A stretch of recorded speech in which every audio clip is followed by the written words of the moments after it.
I think that the word that I always come back to is leverage. Mm, And this is both with the money that you're investing, the money that's coming in. There's leverage everywhere in your life.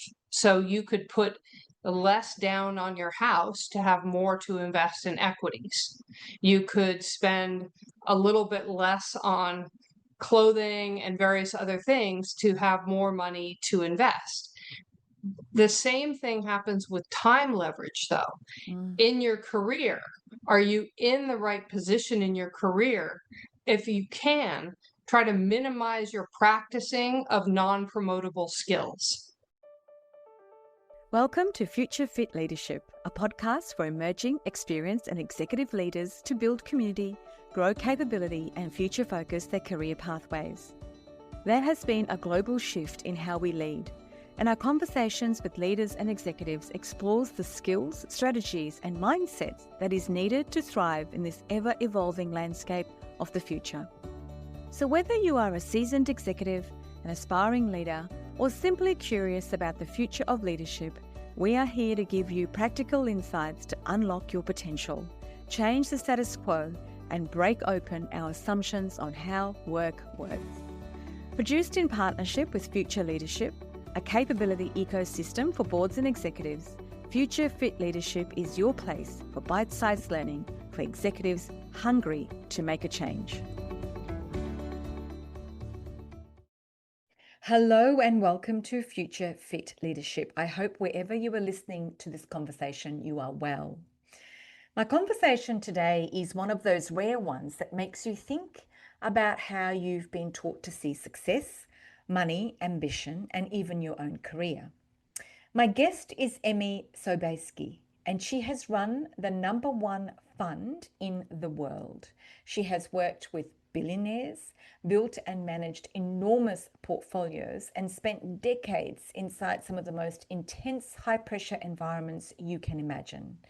She has been hospitalized from burnout, questioned her own choices, and walked away from paths that many people would see as the ultimate finish line. What makes this conversation powerful is not just what Emmy has achieved, but how honestly she talks about the trade-offs, the missteps, and the moments where she has realized that working harder was not the same as working smarter. We talk about leverage, not just financial leverage, but career leverage. Why so many people, especially women, spend too long breaking in and then not enough time building equity. Why being paid well is not greedy, it is strategic.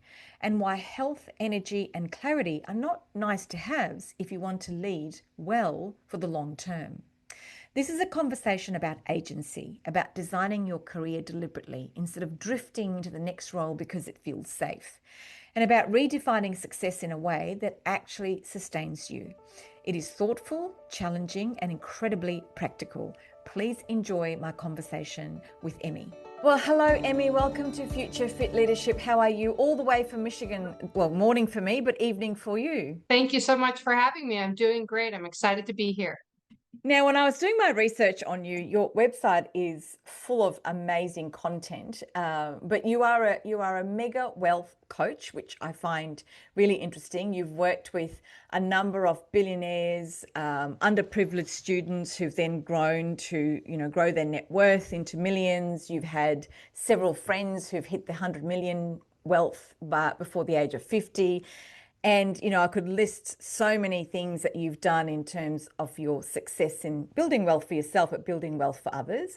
Before we go into that, though, I'm really interested to find out what was your life like? What were you like when you were growing up? Because nobody falls into or gets into the careers that we are when, we're young. So what was it like? What were the influences for you at the time? I would say there's kind of a positive and negative influences growing up. And I think that combination made me realize when looking back where I made missteps, as well as giving me opportunities. So growing up, my mother was a screenwriter, and I was born in the 60s, and so she was starting out as a screenwriter in Los Angeles when there were no women screenwriters. She was the first woman and youngest person to ever win the Writers Guild Lifetime Achievement in screenwriting. So Wow. she was really an incredible trailblazer. And so as a woman and a young person, but especially as a woman, I felt like I could do anything I wanted to do. Mm. Um, and so coming out of college, I decided I really wanted to, and this was one of my bigger mistakes. I decided in high school that I wanted to go to the Junior Olympics.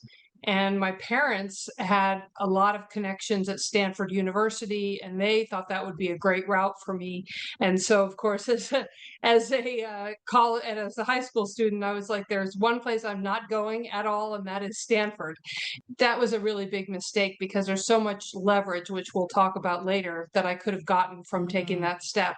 So I went to UC San Diego, and continued to pretty much prioritize my horseback riding. I got one internship kind of working for a brokerage house.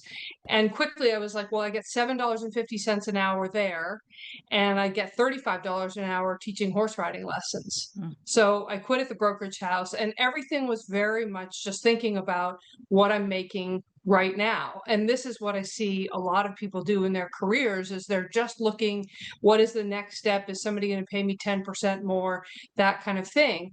And so I spent pretty much my early 20s bouncing around from, a job as a litigation paralegal, but pretty much that was just to pay for my horse riding. And then as a horse trainer.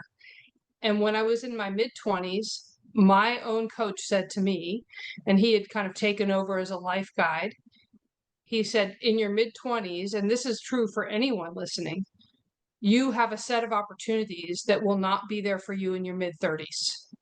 And so he said, in your mid 20s, you need to go to graduate school in something, pick a passion. And if you still really want to be a horse trainer, he said, then I'll support you, but not by default. So I'm just So going to pick up on that. Emmy, yeah, did he mean in your 20s go and get a piece of paper? Is that what he was saying? Go and get something against your name? he was saying that I wasn't facing all of my opportunities Mm. because I was just kind of a horse trainer because it's what I knew I was good at, and maybe I needed to go to school in order to be able to have, and this is what a lot of people ask about: should I get an MBA? Yeah. And most, if their career is on the upswing, most of the time my answer is no. But there are two really good reasons to get an MBA. One is if you want to switch careers, and the other is if a certain opportunity isn't available unless you have that degree.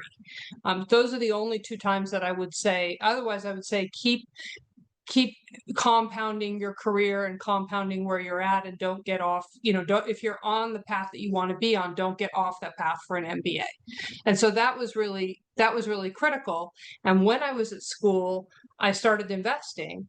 And it was a little bit out of necessity, but and that story you can find anywhere on my blog, etc. But I started investing, and I basically took debt, 30,000 equity, turned it into, I basically doubled that, 60,000, doubled that to 120,000 in 6 months, basically using everything that I was learning in school. And it was also at a time where small cap tech was just taking off because we were coming out of a recession in 1992. So it was a very good timing. Paid back the 30,000 in debt, had 90,000 left over, all done in 6 months. What were you investing in?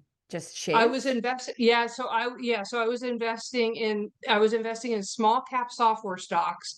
Specifically, I had done a paper on a lot of these internet gaming stocks, like all the video games that you play online, and a lot of them had to kind of switch their accounting. And when they switched their accounting, they had to show really big profits because they had to kind of take a lot of expenses off of their books. And they were all doing it simultaneously. And my bet was that was going to pop the stocks because people weren't going to look into the details as much. Mm-hmm. And it was also coming out of a recession, small caps outperform, all the rest of it. I wasn't as aware of the macros at the time. I was just happened to be doing a paper on it. And then my thesis was that people wouldn't do all the work I was doing, and so these stocks would run, and that turned out to be the case. And so I was able to get a job at an insurance company coming out of grad school, worked there 3 years. And that was another piece of great career advice that I got. A friend of my dad's, he said, look, you didn't go to Stanford. You're not at Harvard. And so he said, the place you want to work is the place with the highest turnover. And I know in Australia that might mean sales, but he was talking about human turnover. Right? Because he said that basically you'll advance through attrition. And once you can manage, right? And once you can manage a portfolio, you're just betting against the market. If you can manage a portfolio of a significant size for 3 years, you can, then he said, you can take that performance anywhere. You can write your own ticket.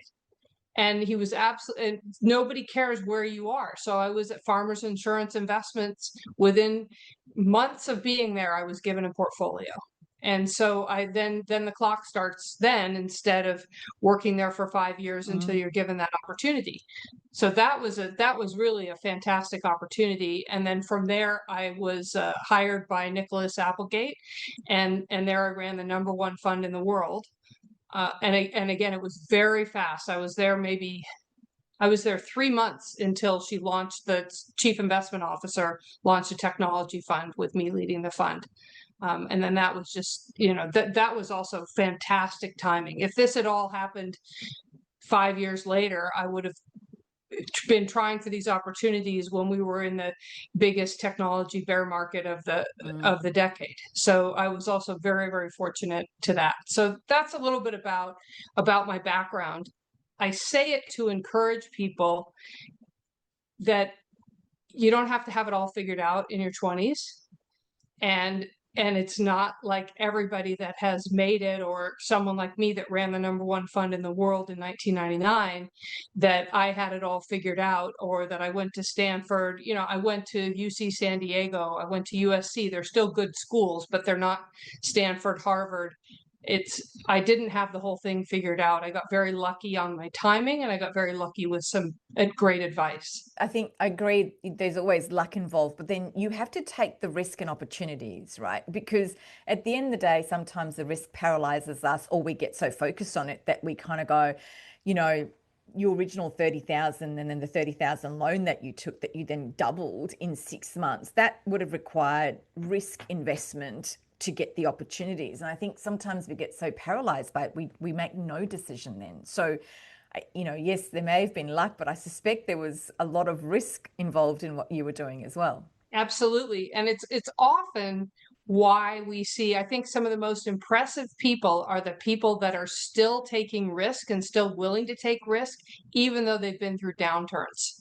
So one of the most impressive people was Catherine Nicholas, who was the chief investment officer at Nicholas Applegate, and now she runs Nicholas Investment Partners, because she has been through so many downturns, through 2008, through 2000.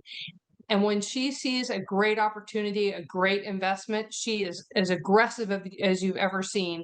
And the same as in her 20s and her 50s. Goes all out to get it.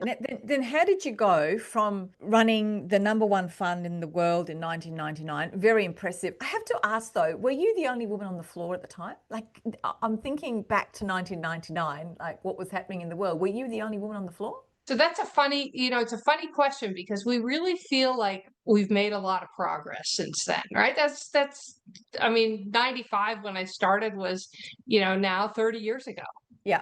And we think, wow, we've made so much progress. When I started as a tech analyst, there were 4% women. 4% of the tech analysts were women.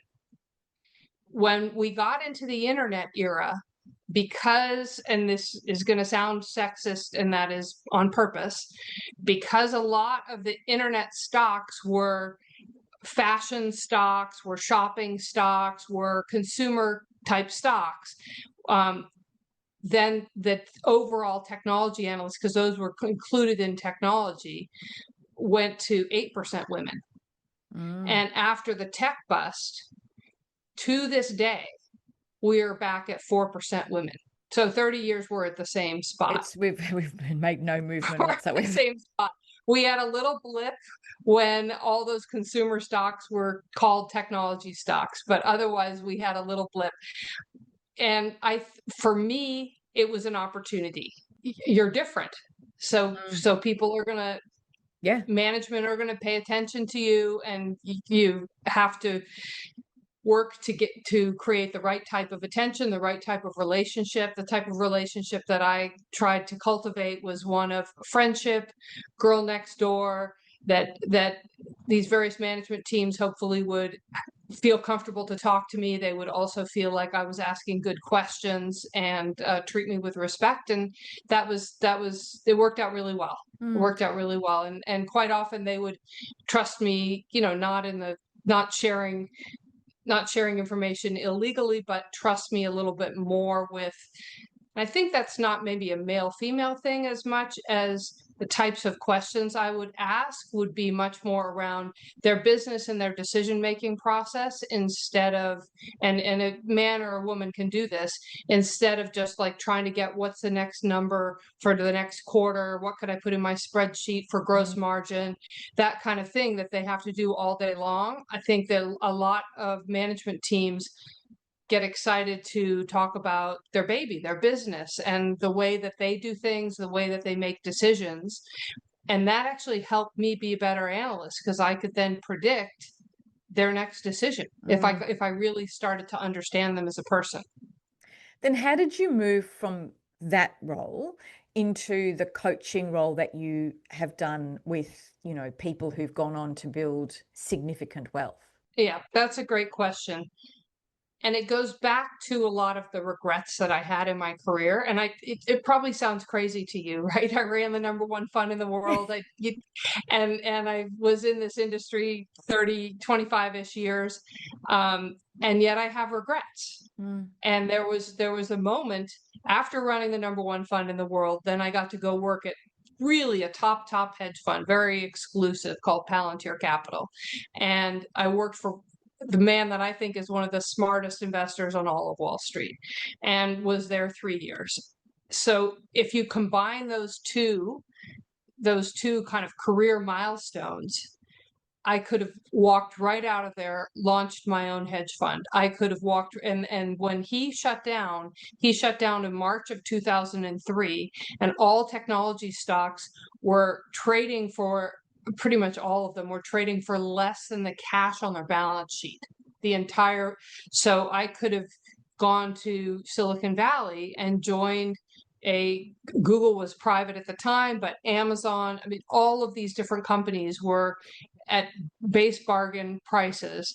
I could have joined there for equity and built a second career, either by running my own fund or by joining one of these tech startups. Some of them were public, but they were much smaller at the time, and really built my equity. So this has me looking back at my career and wanting, after 30 years in the career, to have something where I'm passing on my knowledge, and something where I'm helping other people achieve their dreams. And the thing that I notice is it's really around leverage and what I call the 3 Bs: breaking in, building equity, and breaking out. And what I find is most people, and perhaps especially women, but most people spend too much time in the breaking in phase.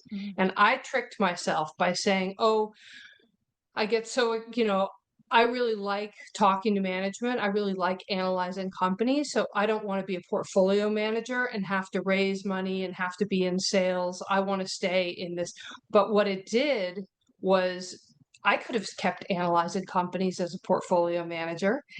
But then once you're managing the money, you can write your own ticket. So I could have been earning 10 times, 20 times the amount of money every year. Not that that's everything, but that just gives you so much power. Building, and that's kind of the building equity phase. And that's in joining a company and getting enough equity. That's in building your business, starting a startup, and not giving away all your equity at the beginning. It's in looking at your career and asking yourself, what part of this company am I in? Am I close enough to the leverage? Am I close enough to the equity? to the money coming into that company to make enough difference to build my own equity and to build leverage within my career. And that's something where I feel like I really failed myself, and I wanted to guide and help people, show them principles that end up being rather simple, but they can really accelerate your career if you move to building equity much, much earlier than you would think. It's interesting, isn't it? Because most of us work in roles, in Australia, we call it PAYG. So you get paid, the tax get taken out, you put your money in your super account, and then, you have a certain amount that you take for food on the table, etc. And the thought of turning that into millions of dollars is quite often seen as unreachable, or, I can't actually achieve that. I've got so many other things. I need to buy a house, send my kids to school. I've got so many responsibilities. What's your advice for people who are in that situation? And it's not about making millions, but what's your advice around what is the best way for me to look at the money that's coming in versus what I can invest to actually double it or triple it over a period of time? I think that the word that I always come back to is leverage. And this is both with the money that you're investing, the money that's coming in. There's leverage everywhere in your life. So you could put less down on your house to have more to invest in equities. You could spend a little bit less on clothing and various other things to have more money to invest. The same thing happens with time leverage, though. In your career, are you in the right position in your career? If you can, try to minimize your practicing of non-promotable skills. So look at your career, look at your day, look at your week. And of course, one part of it, one micro part of it is just how much are you doing non-promotable skills? How much are you maybe spend 10 to 15% of your time instead of thinking kind of in your job, think about your job, think about your career, think about the business. And this isn't just for CEOs. Each one of us is a CEO of our own life. So we need to step back and think about it, and whether our strategy is the right strategy, and whether we're in the right slot in our career, and how can we make moves. I had one client recently came to me, and he said, he's at a, not one of the biggest tech firms, but he's at a well-regarded tech firm, and he's head of data science there. And so he said, I'm already head. So what do I do? And smartly, he went to the CFO and asked him the same question. And the CFO said, you can train under me, and I can move you up in the finance department, which will get you closer to the money and make more money. Or you could be a CFO with all your knowledge of the numbers and the data and everything like that of a private growth equity company, and I would help you get one of those jobs. And so his question to me was, which one has more leverage, which one?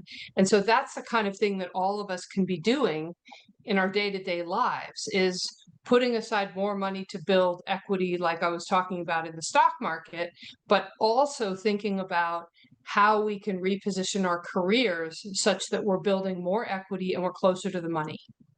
It's an interesting way to look at it, because I don't think many of us look at our careers in that way.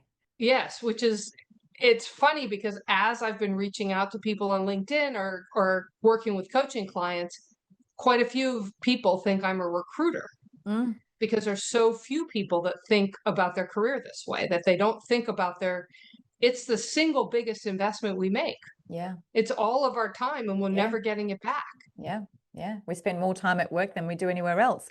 How do you decide what to say no to? So, you've made the choices, you've made the investment, you've made the leverages, and if it all goes according to how it's supposed to go, you'll get inbound opportunities coming in. How do you decide what to say no to? So this is another great question, and I would reposition it a little bit. Think about how people get their next job. Once you start getting those inbounds, often we're flattered by the pitch of a new CEO or a new head of some department, and then we think, oh, we're going to make 10% more than we're making now. And it's a great title. I call this the graveyard of private company equity. Because different private company CEOs will convince you to move there, and you'll work for a little bit less salary, but maybe some great upside pay, or some great upside equity, or maybe you'll get a 10% more pay. And then 5 years later, the company hasn't really done anything. And then you're going to something else that's 10% more, et cetera, et cetera. So that is the typical thing that we're trying to avoid. And one way that I avoid it is we go back to, I treat every job you have, every advising opportunity you take, that's all your time, and that's an investment. And it's a single most important investment. And so you should analyze it the same way you would analyze picking a stock, which is why I wrote Mega Wealth Investing, because it was like, here's everything I know about investing so that you can kind of learn how to be a really great investor, and then apply that to any advising opportunities you get, any board of directors opportunities you get, and any job opportunities. That's kind of the how do I say no. The other easy way that you can say no is because you have a strategy of build, advise, invest. As soon as you move from breaking into building equity, you're going to build equity in 3 places. One is the job that you're working at, which is build.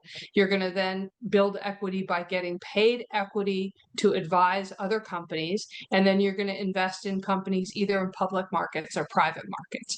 And that's going to yield a whole bunch of opportunities.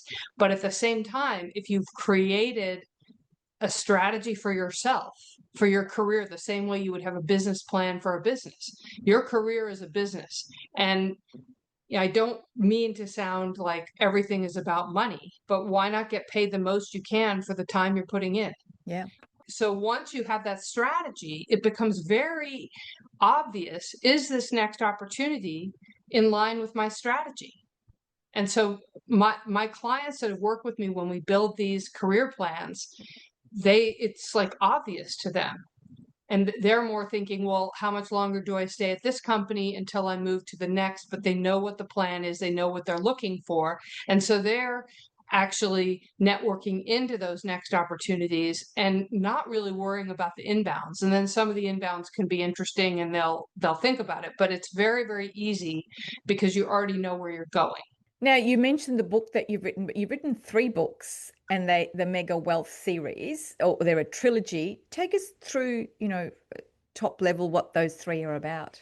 Yeah, thank you. So Mega Wealth itself is this strategy that I'm talking about build, invest, advise. And that's the equity building portion. As soon as you move away from breaking in and you start building equity, this is how to build equity and how to have. And so this is the entire kind of goes through the strategy and how to build your own career plan.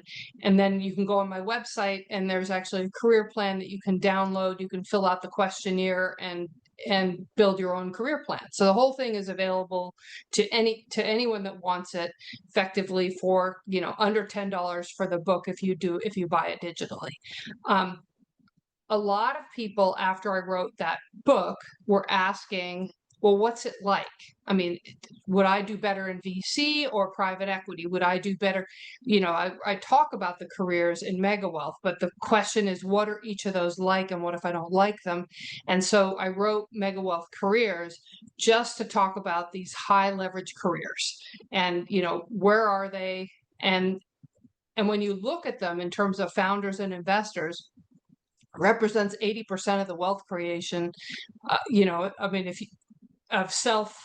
When you create your own wealth versus inherited wealth. But when you look at the wealth creation in the world on an individual basis, it's like 80% is either founders or investors. And so those are the careers that I focus on. And everything's going to fit differently for different personalities. And so that was the idea around the careers.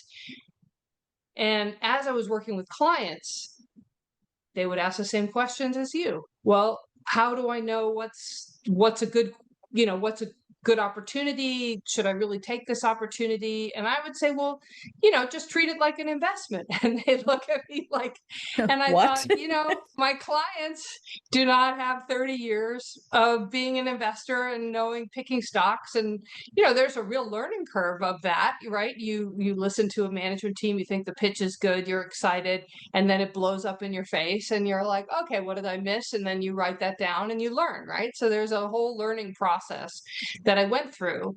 And I really had the opportunity to work with some of the most brilliant investors in the world.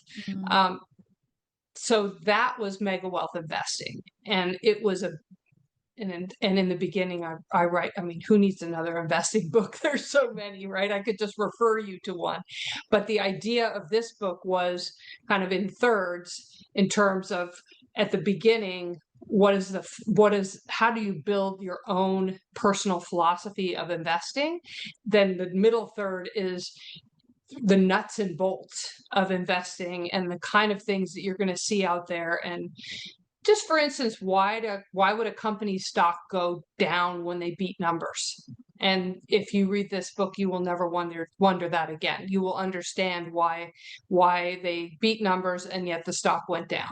And then the third, as I've talked about a little before, is taking all that you've learned about being a great investor, and I show you how to practice doing it and where you would, buy some stocks and learn and types of questions you would ask, taking all of that and applying it to your career so that you really pick the right companies to advise, the right companies to work for. I want to talk a little bit about health, because some of the things that you've talked about is that it's a myth that you have to sacrifice your health or happiness to build serious wealth. And a lot of people think that you've got to make a lot of sacrifices along the way, time with family, all that sort of stuff. Talk to me about how you designed your career without making that many sacrifices. If you look at the really top performers, if you look at the people that made $100 billion, not 100 million, Jeff Bezos, Bill Gates, you can see they did it sequentially. They focused completely on their career. They did not look healthy. Jeff Bezos is much more healthy now. Mark Zuckerberg has really gotten into his health. But my books are not about becoming the next one of 5 people in the world that is worth $300 billion. And so when you still have to focus, but my theory and my belief and what I practiced was, yes, I worked plenty of 100-hour weeks. I worked 80-hour weeks normally, and then during earnings season, 100-hour weeks. But I would get to the gym and I had a routine that I would do 12 minutes a day. And you can always fit in 12 minutes a day, even if you have 100-hour weeks. And then we had a gym at the office for one of my jobs. And so I would listen to earnings calls while I was on the treadmill or while I was doing weights. And then I had a little notebook and I was writing it down. So I believe you can fit it in. And I have fit it into really extreme working conditions. I was also riding horses on the weekends, and I had a lot of help because I could afford it because of what I was getting paid. If I was so exhausted and I couldn't think and I couldn't move, if I just got up and went out and ran around the block for 10 minutes, I felt so much more refreshed and so much more able to function through the day. And it's not like, hey, you're going to have, and I write in the beginning of my book, if you want total balance, time with your family, 40-hour weeks, this book is not for you. Put it down, give it to a friend that really, is willing to do the 80 hours. But within those 80 hours, you can choose to eat whole foods, avoid sugar. And if you're tired, try to use exercise to wake yourself up instead of sugar to wake yourself up. And your body will pay you back in immense amounts of energy. And you end up succeeding above the others that you are competing with who are not treating their body as well. There's working hard and running yourself into the ground. How did you stop yourself from running into the ground? Because people listening to this would go, my God, 80 hours, 100 hours a week, like this woman is mad. Most of us would go, absolutely no way. How did you not get to a breaking point and run yourself into the ground? I wish I could tell you that I didn't.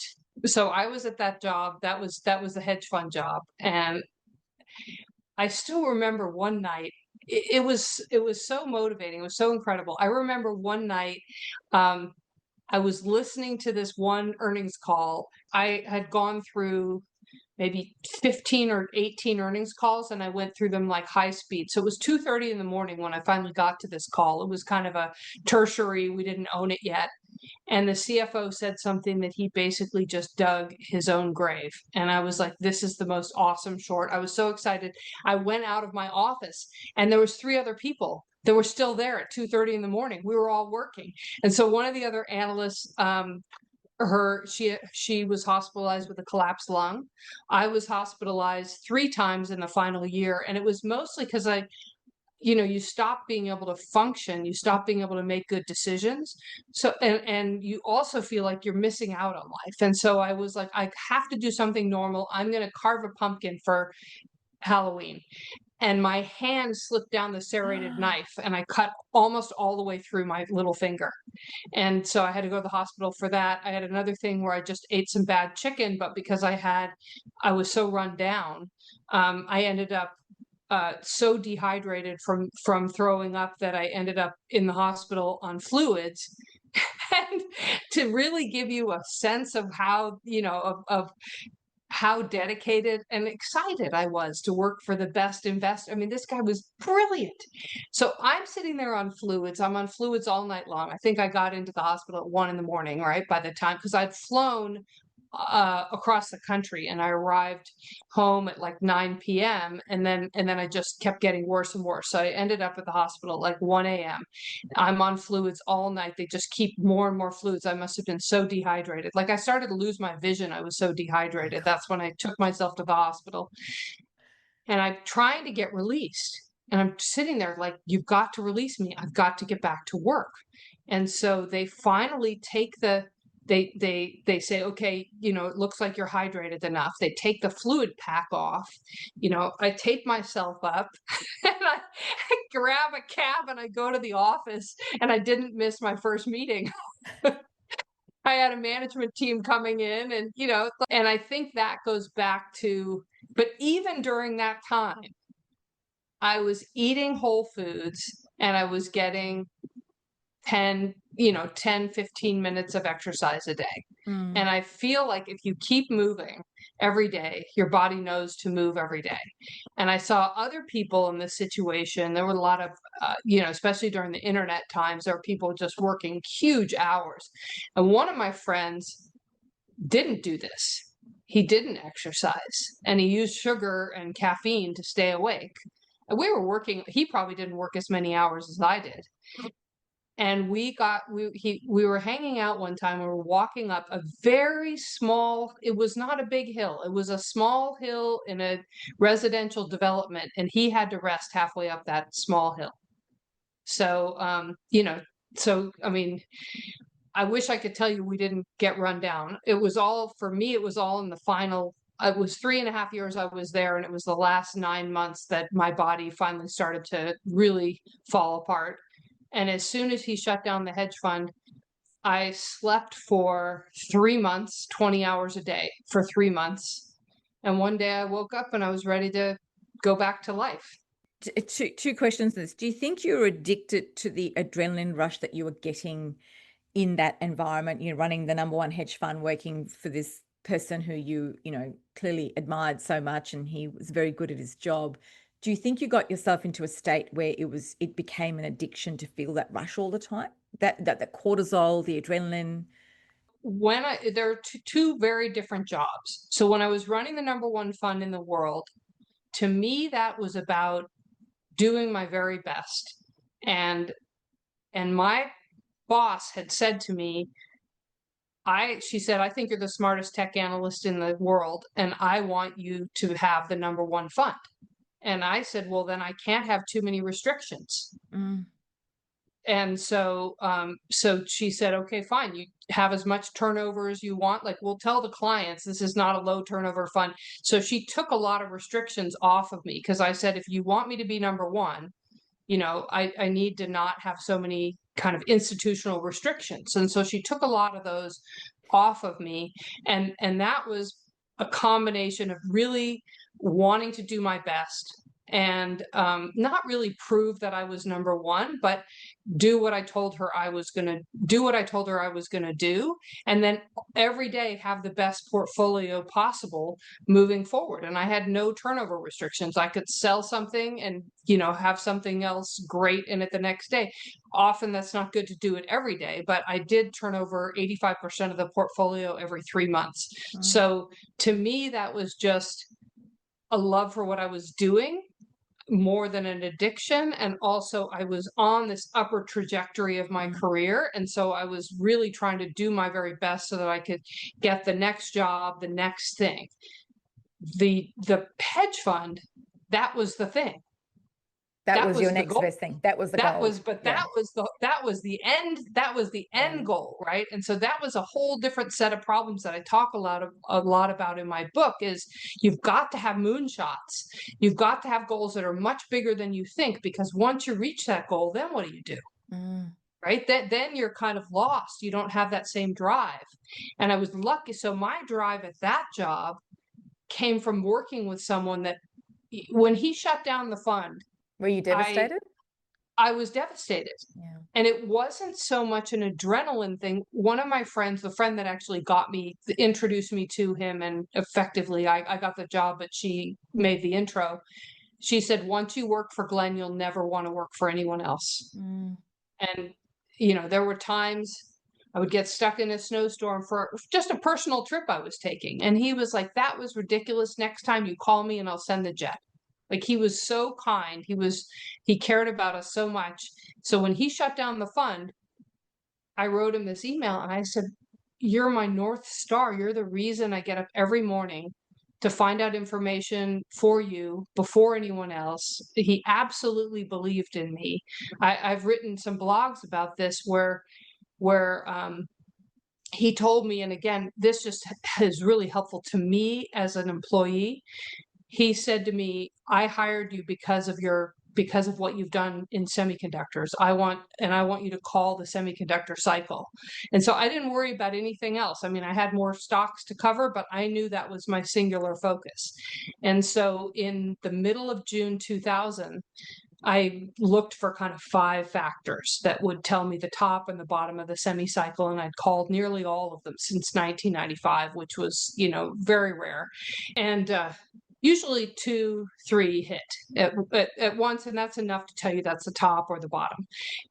5 of the 5 hit in 2 or 3 days.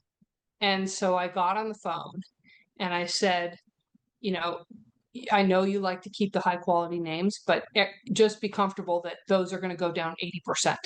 If you want to keep something to go down 80% because you feel it's high quality, good for you. So I was responsible for a third of the total fund. And we took a third of that total fund, which was over $1 billion, and went from $1 billion long to $1 billion short. And so it was a $2 billion swing, and we did it in 2 weeks. And those stocks were going up 1 to 2% a day. So it was very easy to do. Nobody wanted to short. So, you could sell and short and you're not affecting the stock price at all because everyone thought we were crazy. And then 2 weeks later, Jonathan Joseph, the #1 semi analyst in the world, downgraded the semiconductors.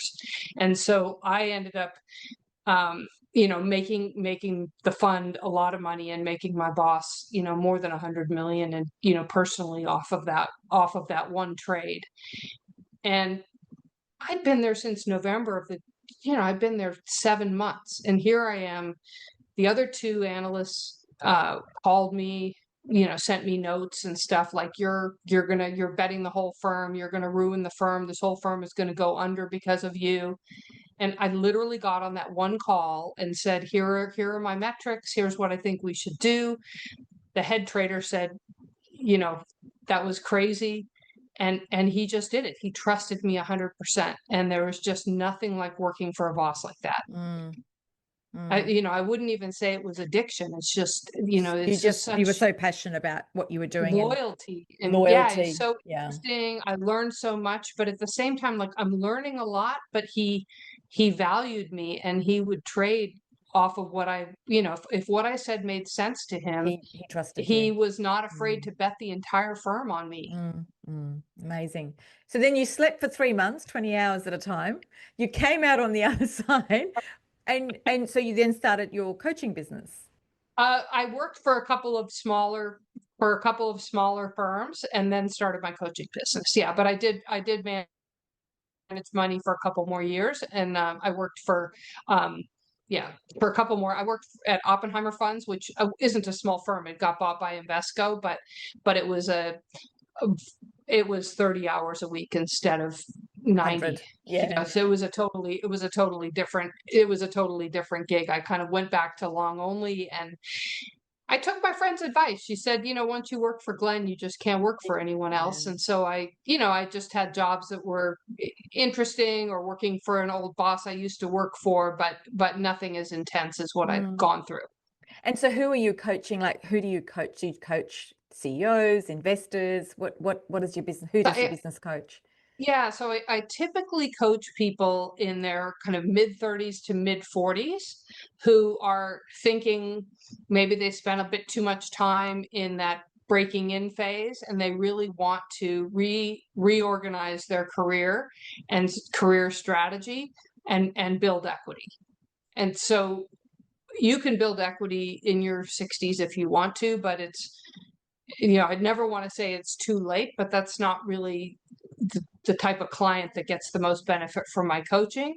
And you can also start building equity in your 20s, but if you're in your 20s and you're already building equity, then you haven't had this aha moment like I had, which is like, I was spent too much time in breaking in. I haven't been building equity. And so often those also are not my clients. And so the middle group of, you've been in breaking in a little bit too long, but you still have a long career ahead of you and you want to make sure that you make the right moves.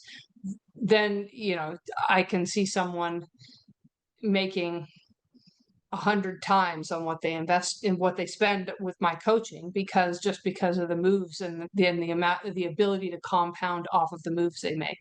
Emmy, we've come to a point, we've spoken for nearly an hour, which is fantastic. I could speak to you all day. There's so many things I want to talk to you about, but we've come to a point in our podcast where we call it the Spotlight Shuffle. So I have a whole bunch of questions in front of me. There's 20 questions and they all have numbers against them. If you were sitting in front of me, I'd get you to pick something out of a box or a hat, but you're not. We're doing this virtually. So you have an opportunity to pick a few numbers, and I'll ask you the question associated with that number. So tell me your first number.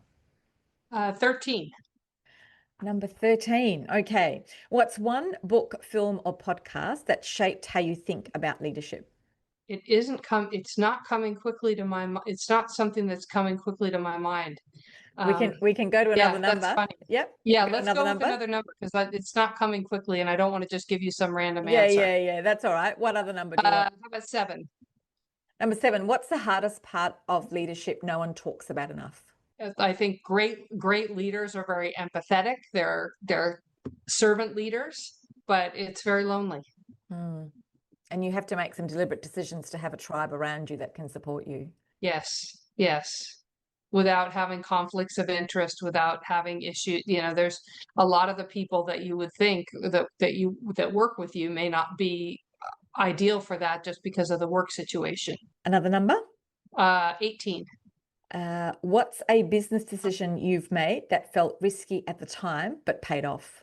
The decision to start my coaching business really felt risky, especially after so many years of working for people and having a salary to run my own business. That's a big shift, isn't it? But the successes that you've had, it would have made sense that people would want to come to you and say, teach me how to do something similar or the same. Yes. Except that a lot of my successes have been in investing, and I'm not coaching on investing. But yes, I definitely enjoy the coaching business quite a bit. One more number. 3. So number 3, what's the most exciting possibility you see in the future of either leadership or work?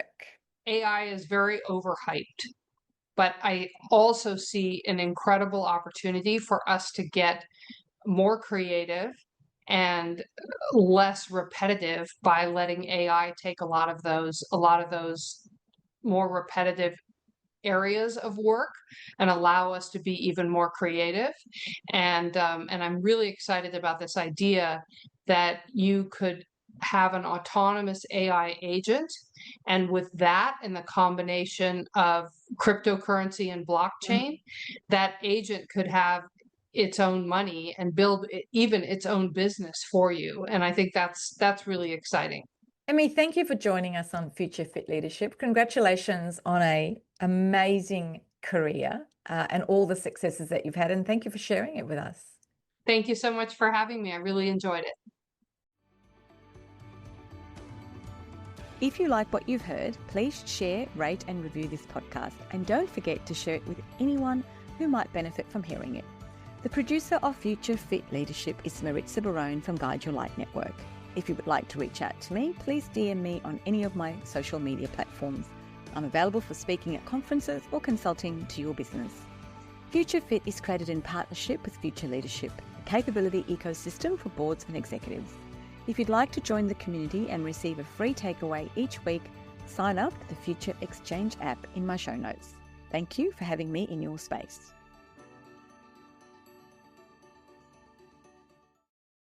This is a Guide Your Light Network production, creating podcasts with purpose.